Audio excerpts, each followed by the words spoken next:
one of our last conversations when Shelley was really sick and was about how fortunate we were.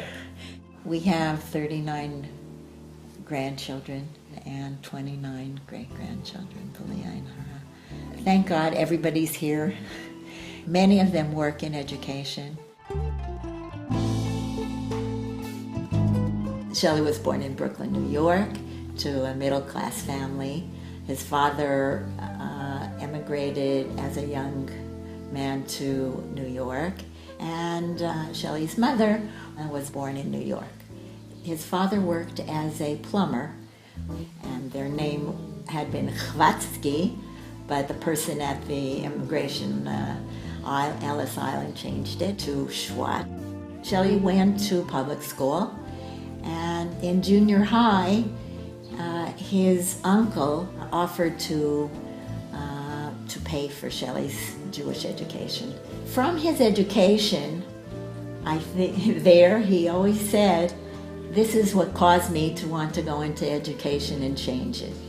Shelley was very intelligent, and he found it boring and dull, and that very much influenced his attitude towards how to relate to kids with respect, with demands, with more life to it, to the education. We met at Young Israel Camp Shore. Shelley was the sports director and had a very, very likable, very outgoing personality. He let it all hang out. He was very, very real, authentic. He was a man of principle, but he had a big sense of humor. He could laugh at himself. Very self-confident.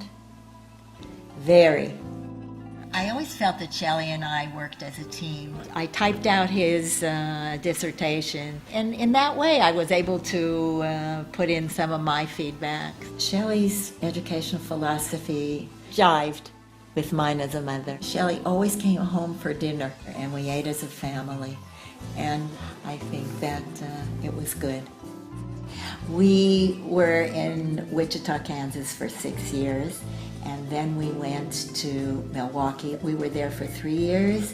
Then we went to Chicago for 2 years, and Rabbi Yitz Greenberg did convince Shelley that it might be a real challenge for him and might be a good step for the community at SAR.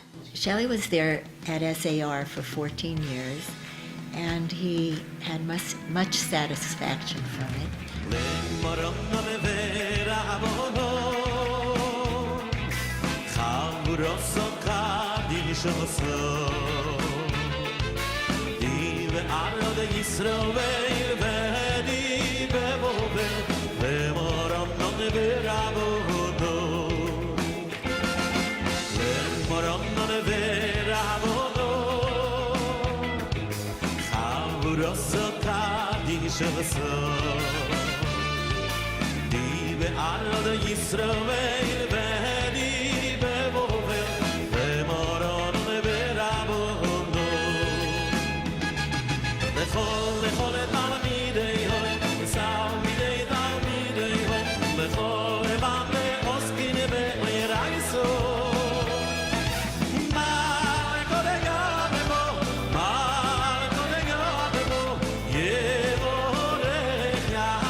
I have mixed feelings about this occasion. Making Aliyah is a cause for celebration. But as happy as we are for the Chwat family, we're going to miss them.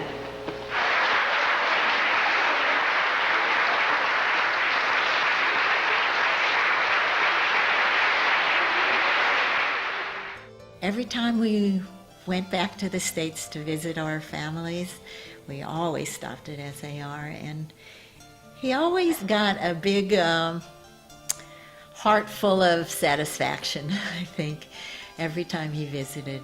When we were here on sabbatical, he said, when we come back here, I want to work part-time with the education and part-time in the chick hatchery because that's where the kibbutz makes its money from.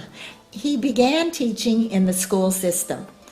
After 3 years, they had the need for Shelley to go into the Ulpan, and he really succeeded in that. Shelley taught in the Ulpan Gior since we came. He was the administrator of the Ulpan Ivrit for 20 years, and after 20 years, they needed him to take over in the full-time in the Ulpan Gior. At the Shiva, there were so many former students that came. It was so gratifying as they came in and started talking about Rabbi Chwat and what he meant to them and how they remembered. He would stand at the door and say hi and call them by name, but all their last name, because he didn't remember their first names, but he knew each family name. And they remembered in first grade that he came around on Fridays with Parshat HaShavua, and they were sitting on the steps, and he sang with them, Makova Sheli Shalosh Pino, and they all remembered these stories of the Parshat HaShavua and the songs that he sang with them. It was something that they held dear, that the Tzionut and the Dugma Ishit, that their principal and his whole family made Aliyah, and then their second principal made Aliyah, and then the third principal, and I think that's the only school in the world that can say that. I always felt big admiration for what he achieved. He was a strong person, very strong, and believed in himself and believed in others and gave that strength to others. I think Shelley's legacy to people is be comfortable with what you do and do what you think. Be comfortable and decide and be happy with your decision and enjoy life. He really knew how.